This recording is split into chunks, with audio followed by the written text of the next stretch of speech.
dimatiin Mas? Sudah mati. Oke. Sudah. Oke, sip. Jadi 2014 itu Glenn menawarkan diri untuk mendukung gerakan perjuangan rakyat Bali. Nah sejak itu kami mulai intens. Sejak itu kami mulai intens saling berhubungan, saling kontak-kontakan, dan dia kalau dia pas waktu itu dia sedang ke Bali, dia kontak saya, lalu kami ketemuan, ngebir, diskusi tentang kami berdua. Kalau Glenn sendiri sih dia sangat tertarik sama politik ya, dan dia tuh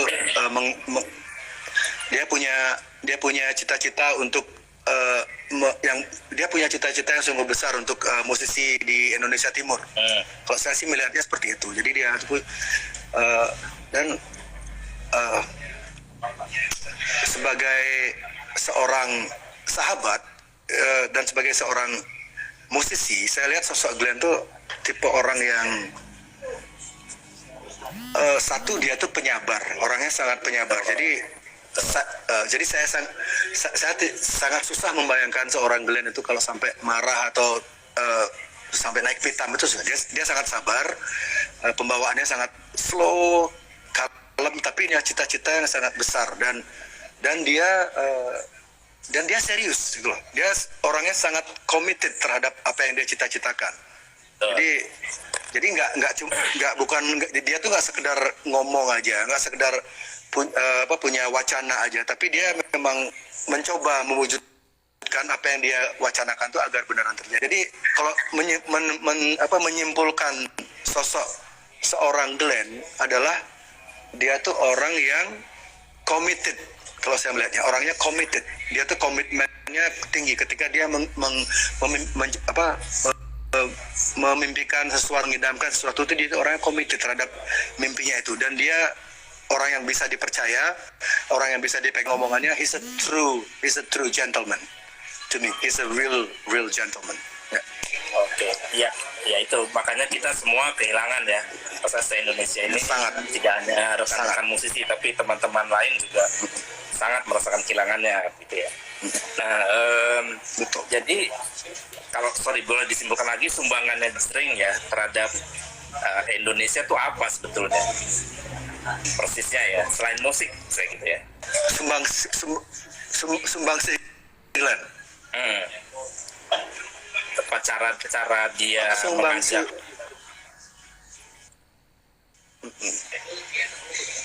Iya, atau apa dari sisi kemanusiaan mungkin. Ya betul. Jadi kalau saya melihat sosok Glenn ini sangat potensial menggantikan posisi Bang Iwan, karena Bang Iwan kan sudah tidak terjun lagi untuk maksudnya beliau masih peka terhadap sosial politik, tapi beliau tidak terjun lagi seperti dulu. Dan Glenn ini tipe yang beneran terjun melakukan doing whatever he want, whatever he's committed to do. Jadi waktu itu saya melihat sih Glenn ini sosok yang sangat potensial menggantikan, bukannya saya tidak bermaksud Bang Iwan harus diganti, obornya Bang Iwan tuh itu yang saya lihat di sosok Glenn. Dan jadi sumbangsi Glenn terhadap komunitas musik Indonesia sudah jelas banyak itu. Ya, salah satu manifestasinya ya M-Block ini kan, itu yang nyata, yang bisa kita lihat secara visual gitu. Kalau sumbang mindset, pola pikir, saya pikir Glenn itu cukup banyak mempengaruhi musisi-musisi di luar musisi-musisi yang musisi pop kebanyakan terkenal dengan tanda kutip peka situasi sosial politik. Itu kan biasanya musisi yang tidak terlalu pop ya biasanya gitu. Saya tidak bilang musisi pop itu tidak punya kepedulian, tapi itu stigma yang ada di Indonesia. Glenn ini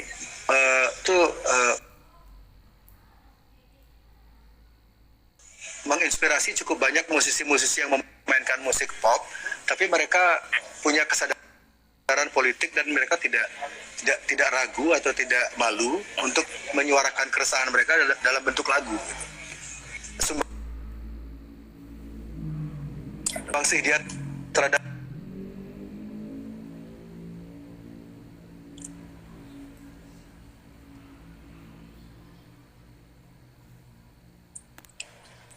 Oke, oke. Oke. Coba tes lagi. Tadi belakangan hilang dikit.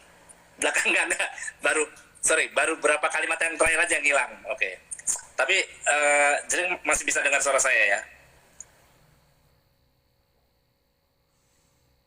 Suara saya. Dia kesel. Aduh teman-teman sabar ya. Kita coba.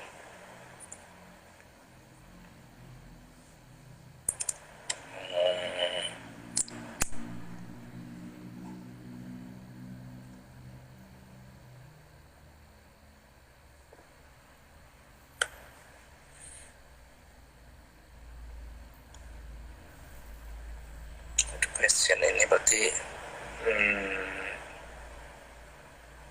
commenting.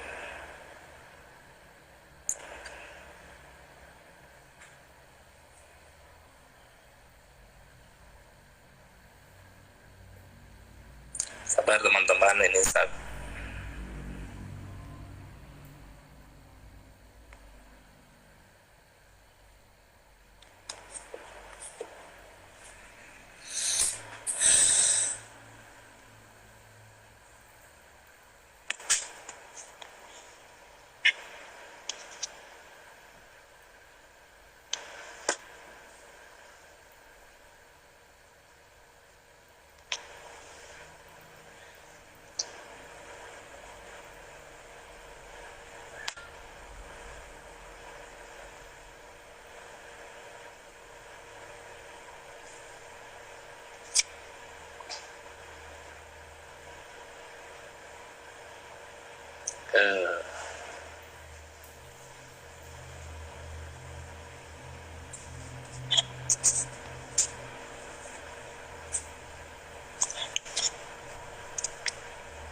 ya, iya.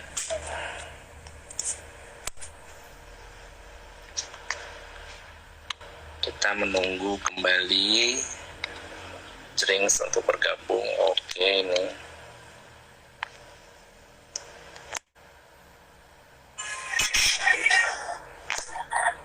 Ya, datang lagi. Semangat.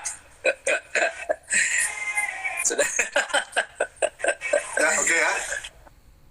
Belum banyak mas. Oke, tadi sampai mana tadi ya? Ya kalau saya lihat sih gitu, jadi sosok Ya, oke. melayani. Nah, Kedengeran sekarang? Beneran. Terakhir tuh kami dengar ada besar. Sumbangsi Glenn ini kepada komunitas sangat jelas. Komunitas musik ini ada apa? Beliau mewarisi salah satunya M-Blocks. Dan juga secara pemikiran saya pikir Glenn juga mempengaruhi banyak musisi untuk tidak ragu-ragu menyuarakan sosial atau isu-isu apa ya, isu di luar perihal perasaan. Jadi begini loh, kalau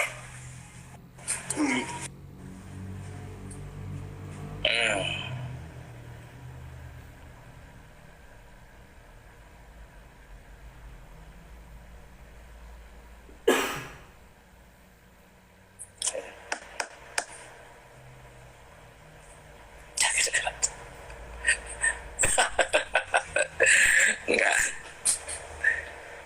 Ya. Aduh, repot juga ya.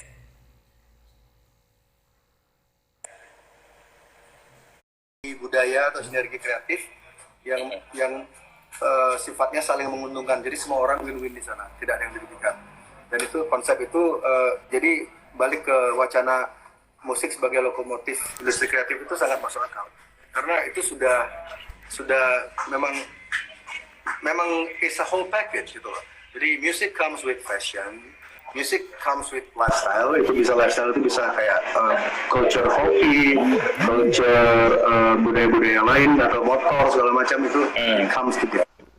Jadi musik itu bisa banyak hal yang ditarik oleh musik ini banyak sekali. Jadi musik is not only music, but if you can seperti yang Glenn impikan itu sebagai lokomotif industri kreatif yang lain untuk maju bersama, untuk berhasil bersama, to succeed together, to become a team yang saling support, yang punya habitat yang sehat untuk saling mensupport, itu sangat-sangat mungkin.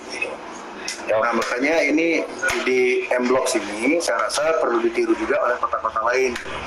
Dan ya apa kalau di misalnya kalau kita bilang M Block kan dia lebih cair kan gini ya, apa maksudnya secara genre musiknya lebih fluid kan, di sana bisa menerima any kind of music kan? Dan bukan hanya musik kan, di sana bisa ada different kind of performance arts juga masuknya di sana kan. Betul. Ya, betul. Nah, itu yang menarik dari M Blocks, karena kalau di misalnya bilanglah kayak bar rock and roll bar atau kalau bar jazz kayak jazz bar itu kan banyak di nggak banyak sih, cuman ada beberapa, tapi mereka kan segmented jazz, only jazz. Begitupun dengan rock seperti di Twice Bar di Bali, begitupun dengan venue-venue yang hanya menyuguhkan musik elektronik atau DJ, itu banyak banget kan. Jadi perlu tempat yang bisa menjadi oase atau muara untuk semua dunia kreatif ini bersatu. Dan Blok sudah melakukannya, semoga bisa menjadi pilot project, semoga bisa menjadi percontohan yang berhasil dan kita bisa semua pelaku kreatif di Indonesia bisa membuat Glenn bangga lah di surga. Mudah-mudahan, amin. Ya. Nah, ini hari ini kan kita juga berduka kembali nih karena kita kehilangan musisi senior Didi Kempot gitu ya. Nah, kalau menurut Jering sendiri apa sumbangsinya almarhum Didi Kempot untuk musik Indonesia atau secara umum, ada pesan mungkin? Ini memang tahun yang aneh ya Mas Jero. Just getting stranger. Jadi makin hari makin bulan makin banyak kejadian. Tentang Mas Didi Kempot, saya ketika istri saya ngasih kabar tadi pagi kan, Pak, Mas Didi udah nggak ada lagi. Saya langsung mikir, kenapa ya? Why is always to be orang baik? Why the good guys, you know? Why the good guys? like Glenn itu bisa nggak ada yang apa namanya, ya kita semua sepakat Glenn itu is a good guy, is a gentleman. Dan Mas Didi Kempot juga dia tuh seorang musisi yang apa adanya, like genuine, organik, tidak pakai gimmick, tidak pakai drama, tidak pakai kontroversi. He's just being him. Dia hanya menjadi diri dia sendiri, dan itu langka di Indonesia, langka musisi kayak itu langka. Dan dia berpulang gitu. Jadi ya sedih sih, karena saya tahu banyak orang yang terutama dari kalangan grassroots ya, dari kalangan working class, kelas pekerja itu banyak banget. Kalau saya pribadi, saya respect sama Mas Didi, tapi saya belum pernah nonton konsernya. Tapi saya respect dengan apa yang dia lakukan, karena saya tahu itu organik, itu genuine. He's just being who he is. Dia menjadi dirinya sendiri, dan itu sikapnya dia untuk menjadi diri sendiri itu yang langka di Indonesia. Makanya kepergian beliau itu ya sebuah kehilangan bagi banyak orang. Ibu mertua saya suka banget sama Didi Kempot. Ibunya saya ya suka banget sama Didi Kempot. Jadi ya orang-orang musisi seniman organik seperti itu sangat langka Mas di Indonesia. Dan ya karena sekarang ini kita kan everything about gimmick, everything about content, everything about kontroversi, So ya. Semoga apa ya? Atau sih ya sedih. Setelah Glenn, lalu Bang Didi, ya semoga nggak ada lagi musisi baik yang seperti itu. Yang mendadak perginya ya. Ya tapi balik lagi ke pertanyaan filosofikal, mungkin mereka lebih baik, kita nggak tahu. Mungkin mereka berada di tempat yang jauh lebih baik sekarang. Mungkin mereka sudah benar-benar menemukan apa itu arti kata damai sekarang kan. Mungkin dunia ini is a neraka gitu, dan sekarang mereka ada di tempat yang lebih baik karena mereka memang layak ada di sana gitu. Karena mereka tuh orang-orang yang baik, hatinya tuh bersih gitu, lurus aja gitu. Jadi mungkin mereka terlalu bagus untuk this civilization, untuk peradaban ini. Jadi mereka ditaruh di tempat yang lebih mulia. See it from the positive perspective gitu. Jadi thank you. Nah, sekarang kita ngomong tentang SID deh gitu ya. Ini SID setahu saya kan mulai berdirinya tahun 1995 ya, kalau nggak salah ya. Betul. Jadi tahun ini sudah 25 tahun dong harusnya. Iya ya, tahun ini ya. Jadi Wah itu perjalanan panjang loh, 25 tahun untuk grup band ya. nggak kerasa sih. Iya, iya. Silakan minum. Nggak, sebelum bisa mau minum dulu sebelum saya jawab, karena ngomongin SID harus ada apinya sedikit. Silakan, cheers. Cheers, ini dari sponsor saya Iceland Vodka. Cheers ya, Mas Jakob nggak minum malam ini? Saya minum apa ya? Nggak ada. Kering. Minum flapjack. Minum flapjack. Iya. Minum kopinya almarhum Pak Rai. Oh, ngomong-ngomong juga sebenarnya tuh kita kan juga ini dalam rangka mengenang Kang Ayib ya. Iya. Iya sih. So many, ya, makanya tadi saya bilang sama Mas Jakob, ini tahun ini aneh banget, semua orang-orang baik ya. Mas Ayib, like, semua sepakat, maksudnya orang-orang kreatif Indonesia tuh semua sepakat Mas Ayib itu adalah salah satu orang yang paling baik yang pernah kita kenal. Yeah. Dia tuh tidak pernah punya hidden agenda, dia tidak pernah punya musuh, is always Selalu hal yang baik. Kenapa Mas Aid dimulai dengan Mas Aid, lalu Glenn, lalu Mas Didi, like strange. Oke. Ya. Ini Mas Aid juga banyak membantu SID sih sebenarnya. Oh gitu ya. Dan saya kenal Jering itu dari Mas Aib. iya, Gitu Pasano. aja gitu kan. Ya. Ya, jadi mau dengar ceritanya SID nih. Awalnya kenapa itu kalau nggak salah sebelumnya ada band apa gitu ya, Jering sebelumnya. Kenapa?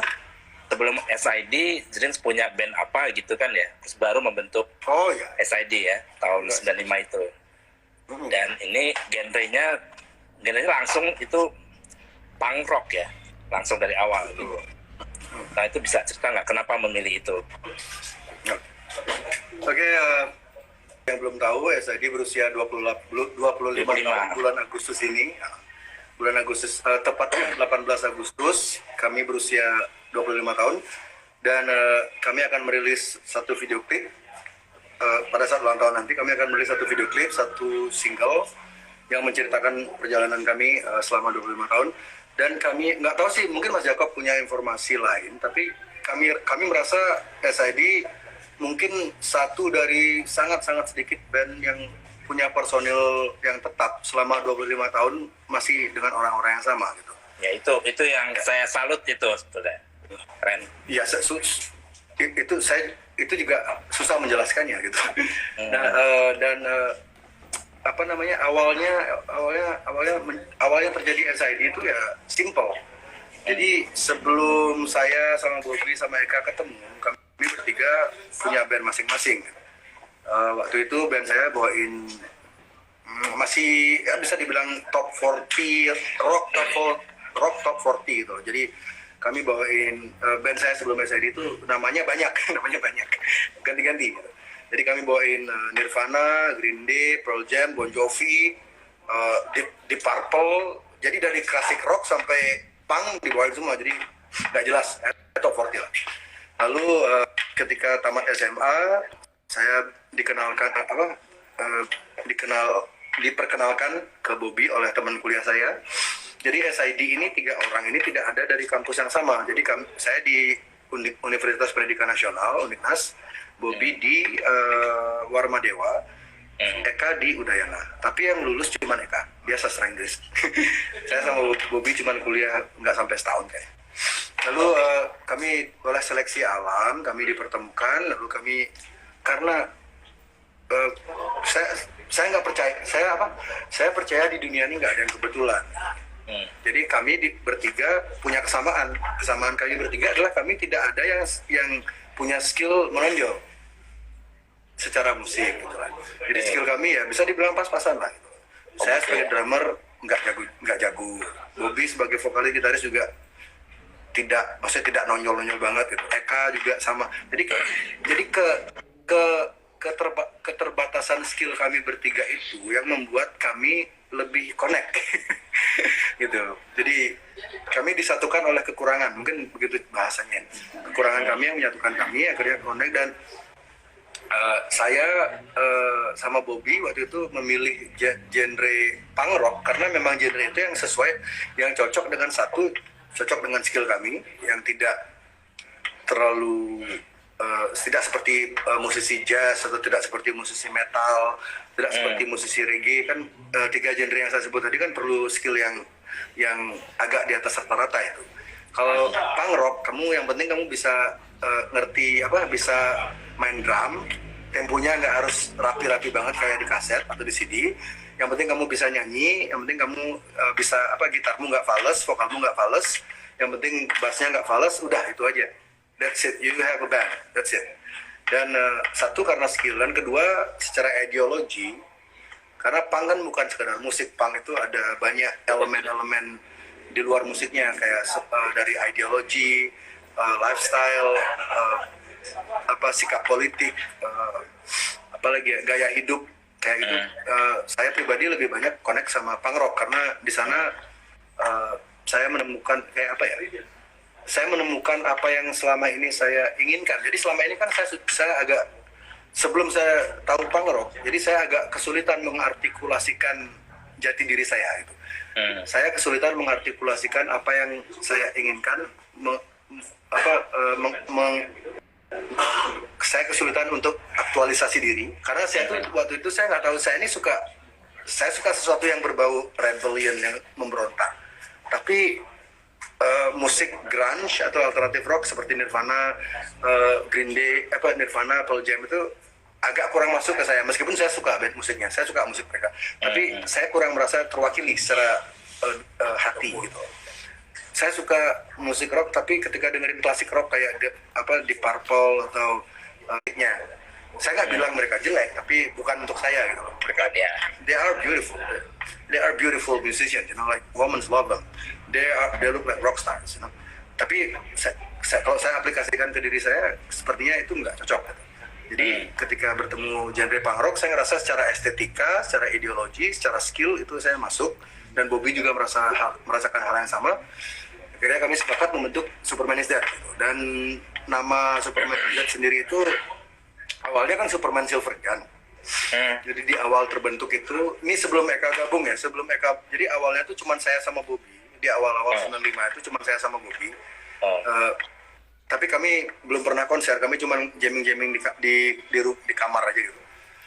Lalu ketika Eka mulai bergabung, Eka dikenalkan oleh teman juga. Jadi kami semua tuh dikenalin sama orang gitu. Nggak ada yang langsung saya ketemu Eka langsung, nggak. Jadi selalu ada orang ketiga di antara kami gitu. Jadi makanya lingkup pergaulannya, mungkin ini salah satunya kenapa SID bisa awet, karena lingkup pergaulannya itu jauh-jauh gitu. Eka punya dunia pergaulan sendiri, Bobby punya circle pergaulan sendiri, saya punya circle pergaulan sendiri. Jadi itu yang membuat kita awet. Jadi kita nggak terlalu sering ketemu. Dan Eka masuk, dan nama awalnya kan Superman Silver Gun. Itu saya ambil dari judul lagu dari band Stone Temple Pilots. Ya. Oh, itu ya. Ya, Superman Silver Gun. Saya pakai lagu itu sebagai nama band karena menurut saya itu terdengar keren aja sih. Nggak ada pertimbangan lain, nggak ada pertimbangan filosofis, nggak ada pertimbangan ekonomi, nggak ada pertimbangan sosial, nggak ada. Ya kelihatan keren aja gitu. Namanya Superman Silver Gun, pistol perak Superman. Lalu setelah Eka bergabung, jadi pas saya sama Bobby lagi jamming di kamar itu, ada teman datang ngajak Eka bergabung, terus kami lihat Eka ini, ini orang karakternya menarik gitu. Dia tuh kan orangnya jenaka, kocak, dan positif artinya. Jadi saya tanya ke Eka waktu itu, kamu bisa main bass? Bisa, udah gabung sama SID. Jadi semua itu terjadi secara sangat natural, organik, tidak ada yang nyeting, tidak ada direncanakan, nggak ada. Akhirnya setelah Eka masuk, saya waktu itu sempat baca bukunya Friedrich Nietzsche, Jadi teman saya namanya Bobby juga dari Jakarta. Saya manggil dia Bobby Jakarta. dia kuliah di Udayana, dia Ring, ini ada buku bagus nih, kayaknya kamu suka deh. Terus itu salah satu bukunya Nietzsche. Ya, Friedrich Nietzsche. Dan dia di salah satu kutipannya dia yang nyantol di hati saya tuh, dia bilang God is dead, gitu. Tuhan sudah mati. Gitu. Lalu saya berpikir tentang, nah ketika Eka masuk, saya ngerasa SID ini, oke, sepertinya SID ini akan menjadi sebuah band yang agak serius gitu loh, karena orang-orangnya sepertinya punya chemistry yang kuat dan punya karakter yang, jadi kami bertiga itu karakter kami beda-beda semua, tapi saling melengkapi gitu. Dan itu saya pikir jadi saya mulai berpikir ini kayaknya band ini kayaknya akan jadi sesuatu yang serius deh. Jadi saya sebaiknya, karena saya lihat nama Superman Silver Gun itu apa ya, nggak ada nilai kejutnya. Jadi nilai kejutnya itu nggak ada gitu, pukulannya itu nggak ada, hooknya itu nggak ada. Jadi orang baca nama band itu akan lewat begitu aja. Tapi terus selalu saya baca buku Nietzsche, saya belajar tentang konsep Superman manusia sempurna. Ya Superman kan bisa dibilang salah satu personifikasi Tuhan juga kan kalau Superman itu. Lalu kami sebagai band punk, kalau punk ini kan rebel, anti-establishment, jadi anti kemapanan ini maksud saya bukan secara ekonomi ya. Anti kemapanan itu kan kemapanan cara berpikir, kemapanan cara gaya hidup. Nggak sekedar mapan tuh nggak langsung berarti tingkat ekonomi atau kemapanan ekonomi. Enggak, mapan tuh bisa banyak aspek. Jadi saya pikir genre punk ini kan seperti mendobrak kemapanan gitu ya, cara berpikir, sudut pandang, perspektif, sikap politik, apapun itu. Dan jadi saya pikir Superman ini, mari kita bayangkan Superman ini sebagai sesuatu yang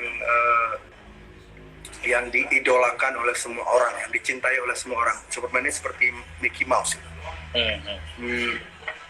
Untuk memperkuat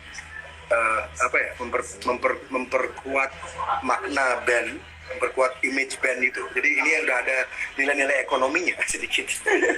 Karena saya tahu band ini akan jadi sesuatu yang agak serius. Jadi saya mikir, kita harus punya nama yang lebih komersil, tapi juga punya nilai filosofis yang bisa dijual dan ada sisi edukasinya gitu. Jadi akhirnya saya berpikir, di Kuta waktu itu, saya lupa tanggalnya. Akhirnya saya mikir-mikir, Superman. Gini aja Bob. Jadi saya bilang sama Bobby, gimana kalau kita bunuh aja Superman-nya? Jadi kita sebagai pembunuh Superman. Jadi kita membunuh konsep-konsep kemapanan, konsep-konsep konvensional yang ada di masyarakat ini. Jadi Superman itu adalah simbol ilusi. Jadi saya bilang itu ke Bobby. Superman ini kan ilusi nih, dalam kehidupan nyata nggak ada Superman. Semua orang pasti punya sisi gelap, semua orang pasti punya dark side, semua orang pasti punya kayak rahasia atau guilty pleasure kayak gitu-gitu. Ayo mari kita bunuh ilusi manusia sempurna ini dengan band kita. Akhirnya datanglah Superman is Dead. Mari kita bunuh, dan Bobby suka, keren, bagus. Kalau ketika disingkat juga enak gitu loh. Kan SID dan kami juga bertiga kan SID. Jadi everything is just aligned together. Semuanya akhirnya menjadi masuk akal. Dan dari sana akhirnya memulailah kami roller coaster bernama Superman is Dead. Oke, nah itu waktu awal-awal seingat saya dulu ya, atau correct me if I'm wrong gitu ya, tapi dulu image-nya SID awal-awal itu kan lekat dengan kehidupan hedon lah, pesta, alkohol, rock and roll gitu ya, yang ya seperti itu gitu ya. Nah itu mungkin sesuai umur juga, sesuai umur waktu itu ya. Betul. Nah tapi makin kesini lalu lirik-liriknya makin ya soal lingkungan, soal ketidakadilan, penindasan gitu ya. Itu mulai tahun berapa ya mulai berubah seperti itu?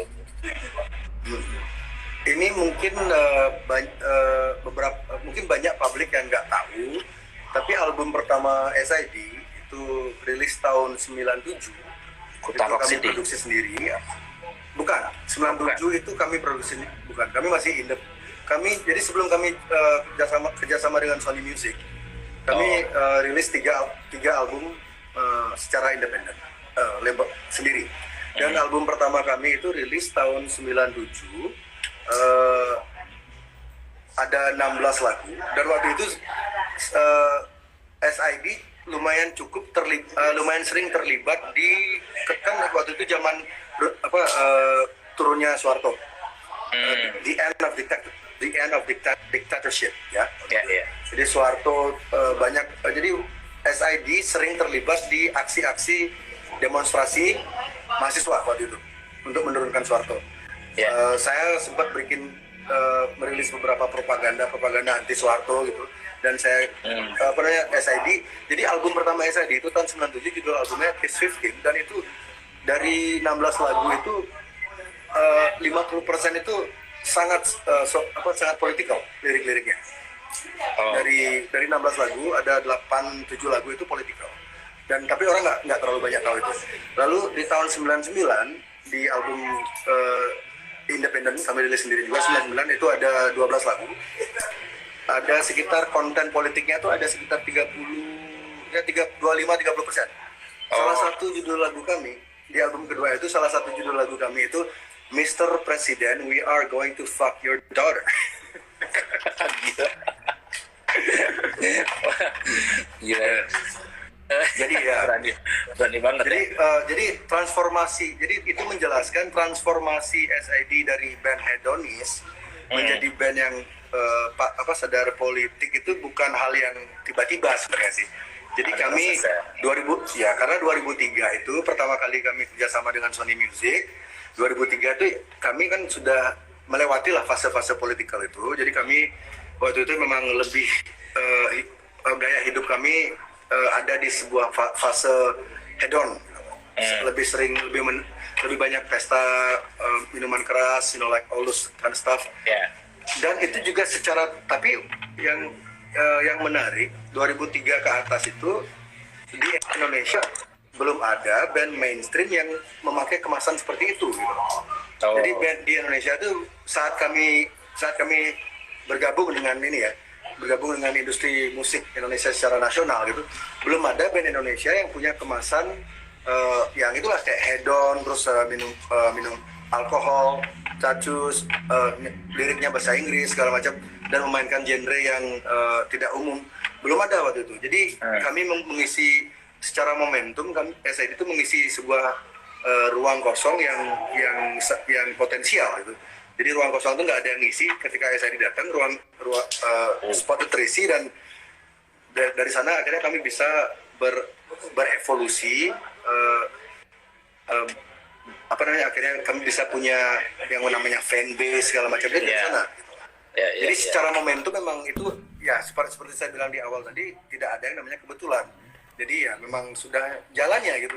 Ketika kami melewati fase-fase politikal, kami tiba di fase party, kami ditawarin kontrak sama Sony Music, dan di Indonesia waktu itu belum ada yang mengisi genre seperti itu, dan dengan tampilan estetika attitude seperti SID tidak ada. Jadi akhirnya kami jadi stand out, jadi lihat gitu, dan mungkin banyak yang mengira SID itu kayak semacam pioneer di genre ini, padahal sebenarnya banyak sih band-band punk sebelum kami itu banyak di Indonesia, cuman yang mainstream, yang sign sama major label itu yang pertama ya SID. Oke. Nah, terus pilihan sikap itu ya, pilihan akhirnya lebih banyak lagu yang peduli pada isu sosial, ya, politik bahkan ya. Itu ada konsekuensinya pasti ya. Saya lihat sih memang malah justru banyak penghargaan ya sejak tahun 2003 kalau nggak salah ya, ada penghargaan.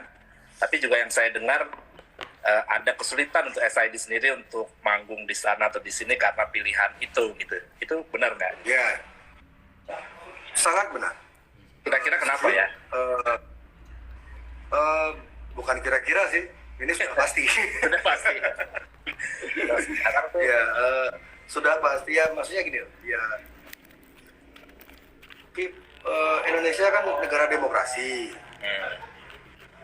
Ya toh, katanya.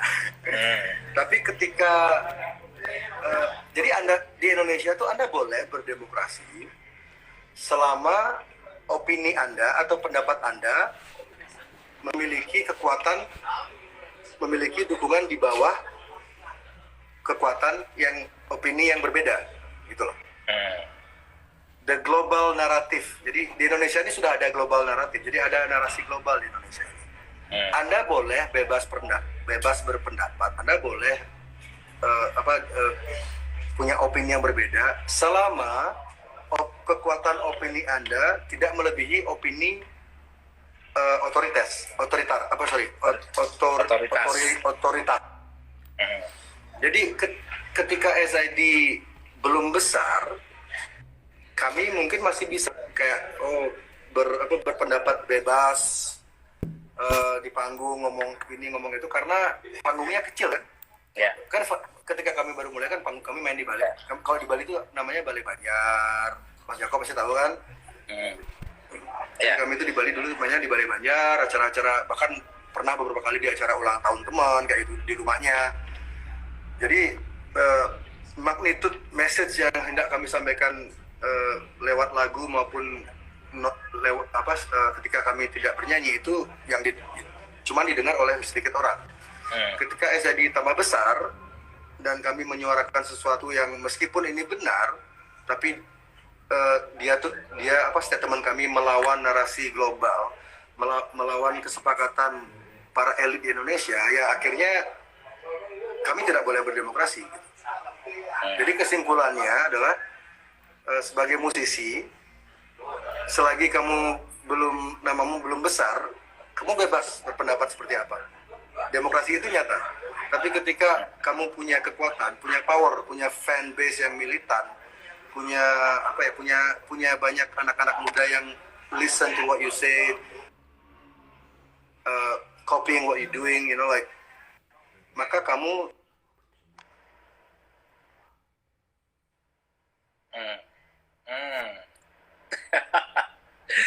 Oke, coba terus lagi. Terus aja, terus aja. Tapi kan sebentar.